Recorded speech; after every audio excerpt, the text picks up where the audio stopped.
pernah berkata seperti ini. Tidak benar kalau ada orang yang mati lalu dikatakan sudah berpulang ke rumah Bapa di sorga. Katanya tidak benar, itu dia tidak terima. Ini teman saya dari aliran lain, dia ada di tempat yang sangat jauh. Sebab pemahaman mereka, pemahaman aliran ini, orang yang sudah mati itu tidak langsung pergi ke sorga. Pemahaman mereka, roh jiwa orang yang mati, pada saat ia mati, pada saat itu ia tidur panjang. Jadi tidur tanpa kesadaran. Katanya nanti Tuhan Yesus datang baru ia sadar. Kalau ia mati, ia tidur panjang, betul-betul tidak sadar. Nanti Tuhan Yesus datang baru ia sadar. Nah, saudara-saudara, banyak ungkapan Paulus. Contohnya dalam bacaan kita pada siang ini,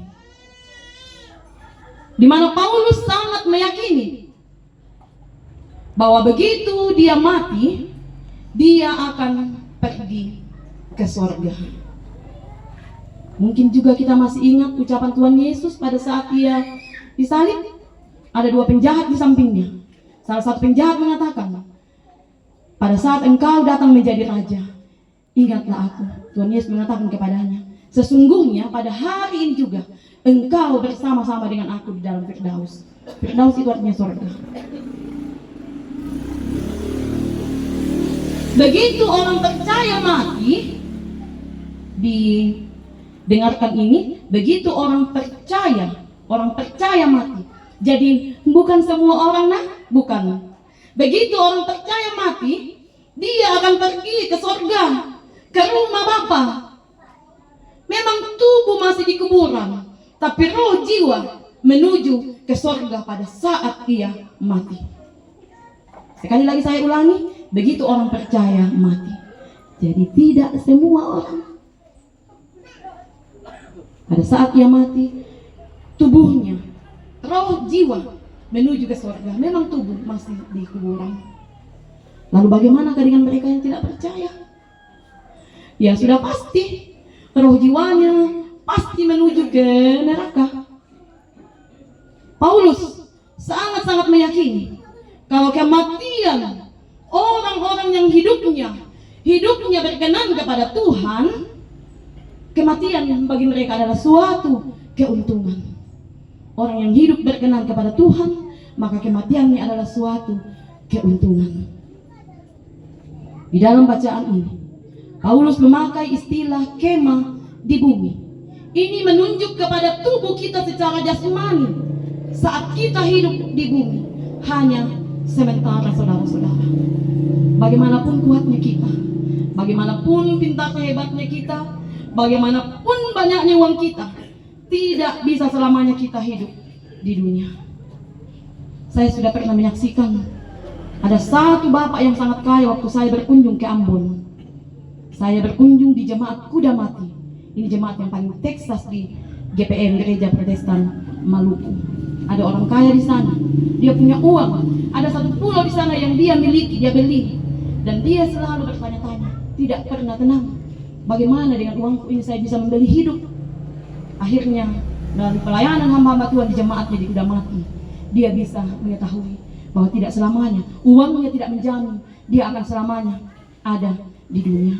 Akhirnya bapak ini mengatakan kepada anak-anaknya, setiap bulan perpuluhan hasil dari uang kita digunakan untuk GPM 1 miliar. Tidak main-main, ini betul-betul terjadi. Gereja Protestan Maluku 1 miliar. Semua setiap bulan harus ada 1 M untuk pelayanan gereja Tuhan. Sebab dia sadar tidak selamanya dia ada di dunia ini, meskipun dia sangat kaya, bahkan orang terkaya di Maluku sana. Kapan saja kemah kita bisa dibongkar, saudara-saudara. Dan kapan itu dibongkar, itu adalah hak Tuhan. Itu hak Tuhan. Oleh karena itu, saudara-saudaraku, Pesan firman Tuhan pada siang ini ditujukan untuk kita semua yang masih hidup, bukan orang mati. Om yang kita sayangi ini, beliau sudah senang. Jadi firman ini ditujukan untuk kita semua yang masih hidup. Selagi kita masih menumpang di dalam kemah ini, ingatlah saudara-saudaraku, sekali lagi kita tidak tahu kapan kemah ini dibongkar. Selagi kita masih menumpang di dalam kemah ini, ingatlah, jangan terlalu silau, terlena dengan kenikmatan dunia. Jangan kita terlena dengan kemewahan dunia. Ini yang saya angkat, sebab terlalu banyak orang yang silau sama kenikmatan dunia. Tidak apa-apa sebenarnya dinikmati, tapi jangan diandalkan. Jangan pernah diandalkan. Segala hal yang ada di bawah matahari ini tidak boleh diandalkan. Satu-satunya yang diandalkan yang berada di atas matahari, yaitu Tuhan Allah sendiri. Apa yang mau kita capai, apa yang kita mau kejar, lakukanlah dengan cara-cara yang benar. Jangan serong-serong.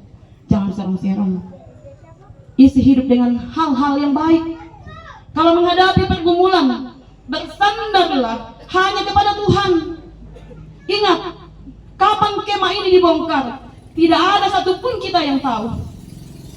Setiap hari berupayalah lakukan yang baik. Jangan tunggu Natal pideh, pasca pideh. Setiap pagi kita berusaha melakukan yang terbaik. Seakan-akan sebentar malam kemah kita sudah akan dibongkar. Jadi setiap pagi sebenarnya berupaya, kita semua manusia lemah. Setiap pagi kita berupaya untuk melakukan yang baik. Seakan-akan sebentar malam kemah kita sudah akan dibongkar. Saudara-saudaraku, bacaan ini juga mau mengingatkan kita untuk terus percaya pada janji Allah tentang sorga.